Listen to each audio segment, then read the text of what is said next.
Hello everyone, আসসালামু আলাইকুম। আপনারা সবাই কেমন আছেন? আশা করি সবাই ভালো আছেন।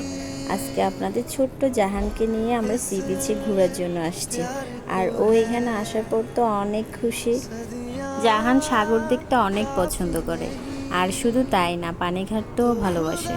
ওকে যদি বলা হয় তুমি কোথায় ঘুরতে যাবা, ও ডাইরেক্ট বলবে আমি সাগর পাড়ে ঘুরতে যাব। দেখেন সূর্যটা অনেক সুন্দর লাগতেছে। পানিগুলোর উপরে সূর্যটা ডুবে যাচ্ছে আর পানিগুলো যেন লাল লাল দেখাচ্ছে। আমার থেকে বেশি মনে হয় জাহানি শান্তি পাচ্ছে এখানে। আর এখানে শান্তি না পাওয়ারও বা কি আছে? খোলা আকাশের নিচে বসে সামনে সাগর দেখা আর এত সুন্দর বাতাস, এমনিতেই শান্তি চলে আসে। আর সি বিচে আসার পর পেঁয়াজু কাঁকড়া এগুলো না খাইলে তো চলেই না। আমার থেকে সি বিচের পেঁয়াজু আর কাঁকড়া অনেক ভালো লাগে। এখানে তো এই ছোট ছোট পেঁয়াজুগুলোর মজাই আলাদা থাকে। এইগুলো খাওয়ার স্বাদ যেন অন্যরকম পাওয়া যায়। পাশেই যেহেতু এয়ারপোর্ট, এখানে কিছুক্ষণ পর পরই প্লেন যাচ্ছে। তাই আলিয়া জাহান প্লেন দেখে ডাকতেছে মেজো আপু টাটা, মেজো আপু টাটা। আমাদের মেজো ভাইয়াকে টাটা দিচ্ছিল।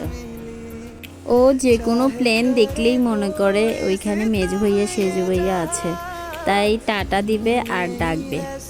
তবে যাই হোক, ও এখানে এসে খুবই খুশি আর আনন্দিত। সি বিচে বাচ্চারা খেলার মতো অনেক জিনিস ছিল, চড়ার মতো জিনিস ছিল। ওইখানে নৌকাও ছিল, নৌকার মধ্যে বড়রাও উঠে। কিন্তু আমি এইটাতে উঠতে পারি না, আমার প্রচণ্ড ভয় লাগে। আমি নাগরদোলার মধ্যেও চড়তে পারি না। তবে জাহান একেবারেই ভয় পায় না, ও উঠে যাচ্ছে একা একাই। ওর পিছে পিছে আমি আসতেছি আর ওকে বলতেছি যাইও না, ওখানে পড়ে যাবা। তবে কে শুনে কার কথা। কিছুক্ষণ দাঁড়ানোর পরে আপু কয়েকজন নৌকাটার মধ্যে উঠেছিল, আর ওদের অবস্থা দেখে ও ভয়ে নিজে নিজেই নেমে যাচ্ছে। অবশেষে জাহানকে নিয়ে ঘোড়ার গাড়িতে উঠেছি। আর ঘোড়ার গাড়িতে ওঠার জন্য আমারও অনেক ইচ্ছে ছিল। ইচ্ছেটা হলো স্যান্ডেলিনা মুভি থেকে। আর এই মুভিটা আমি অনেক পছন্দ করি, দেখতে অনেক ভালোবাসি। একেবারে ছোট্টবেলা থেকে আমার পছন্দের মুভি এটা। স্যান্ডেলিনাকে পরে জাদুর মাধ্যমে যে ঘোড়ার গাড়িটা তৈরি করে দেয়, ওইরকম একটা গাড়ির মধ্যে ওঠার অনেক স্বপ্ন। কিন্তু আমি আর পরি পাবো কোথায়, গাড়িটাও পাবো কোথায়? তবে আল্লাহ তাআলা পরীর বদল সব স্বপ্ন পূরণ করার জন্য আপনাদের ভাইয়াকে পাঠাইছে। একজন মেয়ের জীবনে যদি কোনো ইচ্ছে, স্বপ্ন বা কোনো ধরনের চাহিদা থেকে থাকে, তাহলে সব ধরনের চাহিদা একমাত্র বাবা মার পরে যদি কেউ থেকে থাকে, তাহলে সেটা হলো তার স্বামী।